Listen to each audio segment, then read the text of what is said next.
Welcome to the Polgar Chess University. In this lesson, I hope to make you feel a bit better. I bet there were situations in your games when you made mistakes and then you said, "Oh my, how can I make this mistake?" Or "When will I ever stop making such silly mistakes?" Well, I'll show you in this lesson that it happens even to the best. It happens to experienced players and even to grandmasters that they make some unexplainable mistake. Well, on one hand, I'd want to make you feel better about your own mistakes that you make time to time, but of course also I'd like you to learn from their mistakes. As they say, it's always better to learn from somebody else's mistake than your own. Well, let's get to our first example. And this is an endgame that was played in a game in Germany just last year.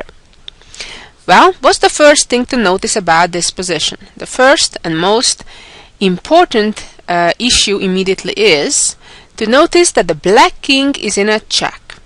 So whenever a king is in a check, it's a clear message that that side is to move. So in this case, black has several choices.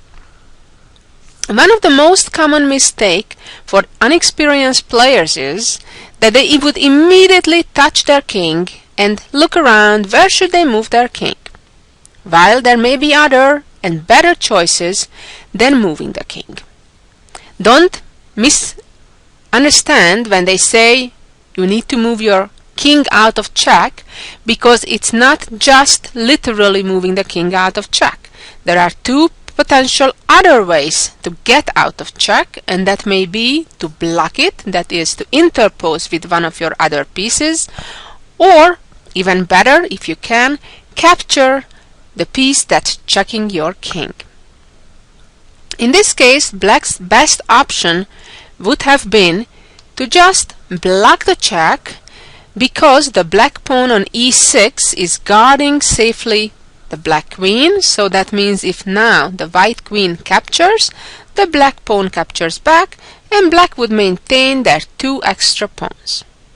Of course, it's a better option for white, rather capture the black bishop that's hanging on g3. Although even here black has not much to worry about, as after black would capture the pawn on c5, checking white's king, black has now 3 pawns as compensation for white's extra bishop. But let's go back to the very beginning and see where black went wrong. Black quickly moved the king out of the check, and even more so to the wrong place. The king moved to c8, and now white of course can do better than capturing the bishop on g3, in which case things wouldn't be too much different compared to what would happen, what we saw already with queen d5. But now white is actually ready to decide the game and end the game immediately with checkmate. Hopefully you can see that killer move, namely queen d8. And now it's game over. It would have been a bit better to run the other way, although it's also inferior to black blocking the check. Let's move on to our second example in this lesson. This one is a bit more complex because on one hand the board is almost still full of pieces, and also the concept is a bit more difficult than just a checkmate in one, which black should have avoided in the previous position. So right now let's see where we stand. We can see that white has developed most of the pieces, even though the white king hasn't castled yet. But neither did black. Black is a bit behind in development, as the light squared bishop is still sleeping, and so is black's queenside rook. So it's kind of very natural to try to develop that bishop from c8, and that's exactly what black did, which was a mistake. Because at any given position, the number one question you need to ask yourself after your opponent makes a move, what is my opponent's threat? What does my opponent want to do next? At all times, that has to be the question asked. And only if the answer is there isn't any immediate threat, that's when you start working on your own goals, on your own improvements of your own position. So right now, if black would have asked that question, certainly would have noticed the dangerous threat that white has, which wasn't stopped after black's bishop e6 move. Now, what white can do is simply attack the black queen, and that queen won't have a safe place to go to. Can you think of that move? How can white attack the black queen so it will be trapped? Well, that move is to move the bishop to b6, and that's exactly what happened in the game, which obviously is sad news for black. Now, any place the black queen goes, it will be captured by one of the lower value white pieces. However, let's go back and think for a moment what should have black done instead. Well, on one hand, the queen could have moved and go to a place where it would have a lot more room, a lot more squares that it could run away to. However, in this case, there was a better option, combining several things. In addition to the bishop b6 threat, which we already saw and is the main threat, of course, white also is intending to capture the pawn on c3. So black would have had a perfect opportunity to take care of all the threats at once by playing bishop b2. So this bishop move, on one hand, protects the pawn on c3, and, of course, more importantly, prevents the white bishop from getting safely to b6, because now the white rook on b1 no longer is supporting the b6 square, and therefore bishop b6 would just be captured by the black queen. Let's move on to an even more complex example. Here we go. In this position, which was played between a Spanish and a Dutch grandmaster, we have even material on the board. Very often, positions like this would end in a draw at the end of the day. However, white got overambitious and tried a sacrifice by giving the bishop up on a6. Of course, there was a thought behind it, namely that if right now the black pawn captures, the white pawn will advance, and then it's about to get promoted, of course, on b8. What white had in mind is that if right now black responds with bishop to c7, stopping the immediate natural promotion of the pawn, the white bishop now will move to b6, which is a very tricky move, sacrificing the bishop in order to pull away the bishop from the guarding of the promotion square. On the other hand, if the bishop remains there, not allowing the pawn to get promoted, then the white rook comes down to c8, and again the black bishop gets in trouble, and then the b pawn will be extremely dangerous. So going back to the position after b7, what white has missed before he made the combination is an intermediate move, and those are some of the ones easiest to overlook, even on professional level. It's a simple concept, yet something easy to forget about. Keep it in mind. Always be aware of possible checks. So in this case, black continued right now with bishop a5. So white obviously is busy answering the check. There is no time to promote the pawn. And once the king moves out of the check, black now has a way to stop the promotion of white's pawn.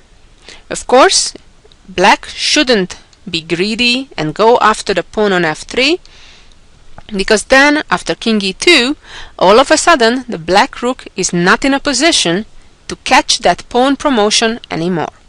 So let's go back to the position before black would have captured on f3 and see the correct move, which black continued with rook g8. Now we can see that if the white pawn advances, the black rook will simply capture it. So white is in trouble. The game continued with rook a1 attacking the bishop. The bishop retreated to c7. White captured the pawn on a6. And black had a clear advantage after rook b8. Now that we can see that the b pawn is not going anywhere, it's completely not only blocked, but it's being attacked, and that pawn will be soon lost. So this was a bit overambitious from white's perspective, playing bishop a6 in this game. And now let's go back to some simpler examples again. Here we are. In this endgame, black has an extra queen. However, white has sufficient material compensation in having an extra rook, bishop, and 2 pawns. In fact, if you add up those numbers, they'll come out more than the queen. So in fact, white is slightly better. Why? Because white has mobile pawns that are potential queens. And also, if you look at the white army, all of the white pieces, the bishop is protected by the rook is protected by the pawn, that pawn is protected by another pawn, and the rook protects that pawn. So it's like all the pieces protect each other. It's a beautiful example of that. So it doesn't matter which white piece black would attack, it's already in a safe position. So the only thing black can hope for is to perpetually attack the white king and try to force a draw with constantly checking white's king. However, black made a mistake. Black, trying to follow an endgame principle to bring the king to the game, to centralize the king, which unlike in the opening or middle part of the game is something we don't want to do in those phases of the game, but we certainly do normally want to get the king involved when it comes to endgames. That is, where most of the pieces are already gone from the bottom. However, here we're certainly talking about wrong timing.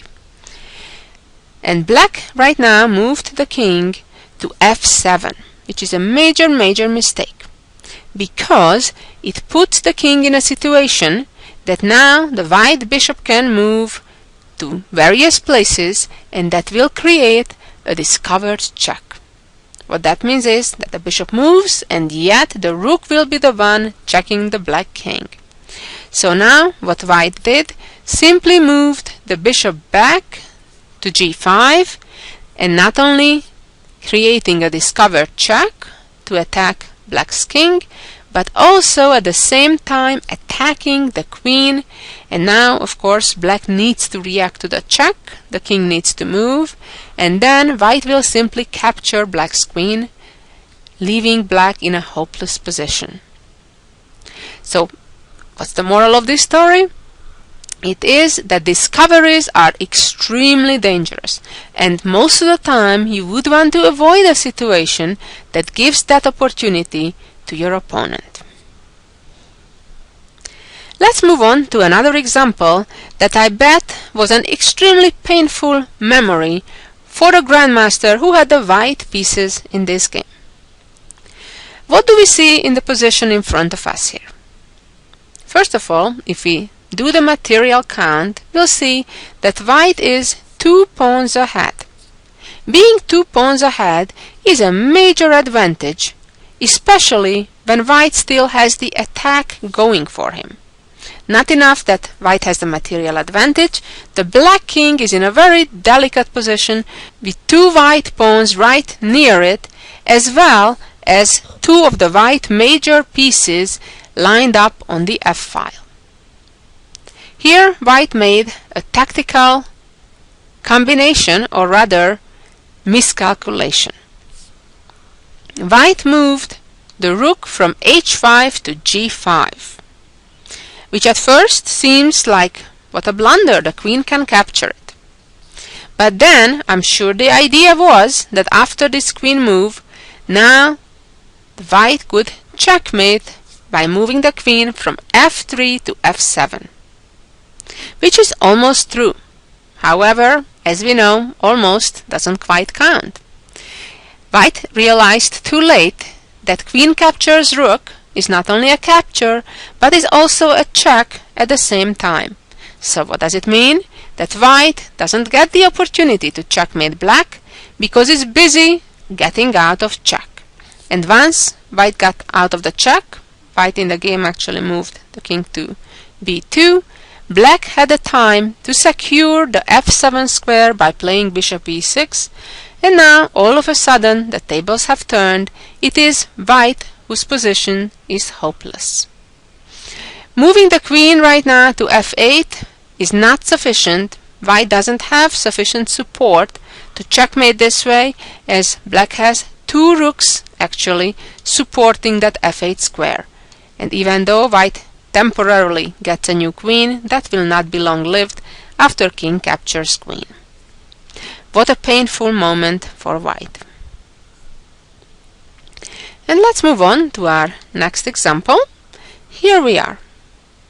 This is a very normal position with equal material at the moment, where black needs to be a bit careful. White has a little bit of space advantage, and as you shall see, black made a major mistake. A better idea may be right now to play rook to a7 and then get a second rook doubled up on the a file, or alternatively to play b6 to prevent the advancement of the white b or and c pawns. However, the game continued differently. Black right here continued with knight d7. I assume the idea perhaps was to move the knight from later d7 to f8 and from f8 to e6 to get closer to the key d4 square, which is a hole in white's camp. However, this plan is a bit too slow, because with the last move that black just made, he took away that last escape route of the bishop on c6. As we can see at the moment, the black bishop on c6 has no safe square to move to. So therefore, all white needs to do is to attack that bishop with a lower value piece, play b5, and now the bishop is lost. Of course, after bishop would capture now on b5, white would not recapture with the pawn, which would hang the queen on c2, but would capture with the rook, and that would be certainly a significant gain for white, losing just a pawn for black's bishop. So this is another pretty big blunder by a rather strong and experienced player. Moving on to our next example, we'll see another endgame. What do we see in this position? Again, we see even material. However, as you shall see, there is a lot of tactics involved in this position. White made a move that looks okay, but actually forced him to resign on the very following move.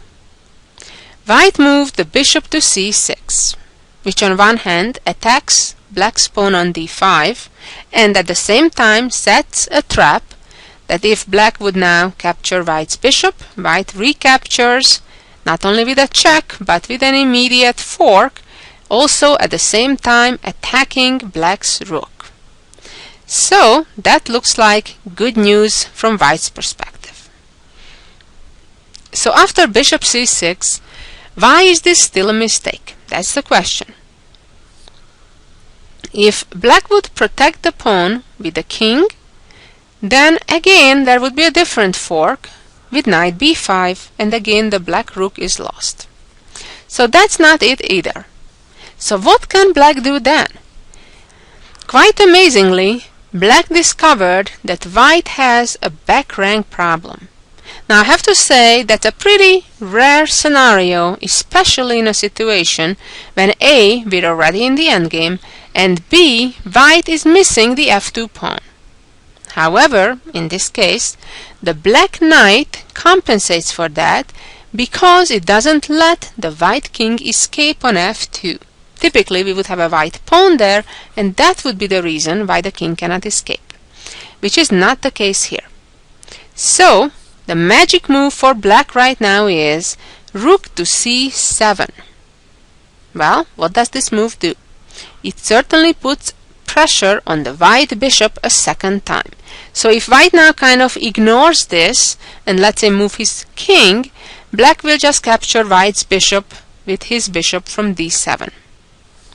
On the other hand, if white either now captures the pawn on d5 or would capture the black bishop, all of a sudden it's game over as the black rook moves down, check, and the only way to delay the checkmate would be to block with the rook on e1, which naturally would be captured by black's rook and checkmate. What a cute little trick that even a grandmaster can fall into. And finally, here is our last example that has been played between two world-class grandmasters. Let's look at this position a little bit, what's going on. Again, we are in the endgame phase of the game, and we can tell that there are certain things hanging here. First of all, the black rook is under attack from the white knight. But at the same time, so is the white rook on b6 by black's a7 pawn. So, if white right now would play knight takes rook, pawn takes, knight takes, it's true that white would win a pawn, but not more than that. And still there would be material balance on the board. So let's go back again, and of course we can tell that white has numerous ways to win that pawn back, whether capturing the pawn on a7 with the rook from a1 or capturing the other pawn with the rook from b6. So it is certainly not an issue for white to just win the pawn back. At the same time, just winning a pawn back wouldn't be sufficient to win the game. And in fact, the game itself ended in a draw after a few more moves when white continued with rook capturing the b7 pawn. Can you think of the move that white has missed that would have given him the win? Well, to give you a hint, one of the most common missed opportunities are related to intermediate moves. Like in this case, the natural thing to do would be to capture black's rook. But as we already discussed, that wouldn't give us enough advantage for white because the white rook will be lost as well. So in such situation, what you need to look for is, see if there is a way that the white rook that's being attacked on b6 can move away with a forceful move. A forceful move typically would be either a check or attacking a valuable piece, like could be a queen, which obviously we don't have in this particular case, or alternatively do a capture or a trade that will result in material gain. And that's exactly what white should have done in this case by capturing with the rook the black knight on f6. So now the result is that if the black pawn captures back on f6, the rook on c4 is lost, and that would be a net gain of a knight from white's perspective. Or, on the other hand, if the black rook moves away, then so will the white rook, and white has gained a knight. What a miss! So, what's the moral of the lesson? Well, everyone makes mistakes. The difference between beginner or less experienced players and grandmasters is only the frequency of the mistakes. Well, hopefully this will give you a bit more confidence and you'll feel a bit better about making mistakes occasionally. The point is, you should try to minimize them and make them as infrequent as you can. Thank you for listening, and be back next week for some more chess knowledge. Bye-bye.